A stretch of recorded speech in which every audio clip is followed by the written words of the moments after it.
Aujourd'hui, on parle du Canadair et des besoins de la France pour combattre ces feux. À l'été 2024, la France avait 12 Canadair. 3 seulement étaient en état de vol. Ces avions ont 30 ans d'âge. Ils sont à bout de souffle. Et le seul modèle capable de les remplacer n'est plus fabriqué depuis 2015. Alors la France fait un pari à 2 vitesses. Le plan A, c'est acheter canadien, 4 DHC 515, successeur du Canadair, 91 millions d'euros pièce. Le hic, la chaîne de production est à l'arrêt depuis 10 ans. En mars 2026, du premier avion, seul le nez était assemblé. La livraison était espérée en 2028, puis maintenant peut-être en 2032. Le Sénat parle d'un risque avéré. Et si les méga-feux nord-américains explosent, nos avions passent après. Le plan B serait que la France finance ses propres avions.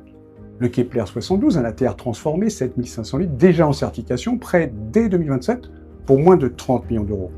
Autre projet, le FS-72, amphibie de Positive Aviation, d'ici 2030, et l'hydravion frégate F-100 d'Inaero, 10 tonnes d'eau, visé pour 2032. Sans oublier le kit anti-incendie de la 400M, avion opérationnel dans nos armées, 20 tonnes larguées d'un coup, contre 6000 litres pour un Canadair. Et là, la vraie question. Pourquoi se battre pour des Canadair peut être livré après le premier avion français? Parce que derrière, il y a un marché de 2 milliards de dollars d'ici 2034 et une filière souveraine à construire ou à rater. Un dernier chiffre. Les incendies dans le monde émettent 3 gigatonnes de carbone par an. C'est 10 fois les émissions de l'aviation mondiale. La bataille des avions anti-feu, c'est aussi la bataille du climat. Alors merci et n'oubliez pas de vous abonner sur Instagram, TikTok et notre chaîne YouTube. À bientôt.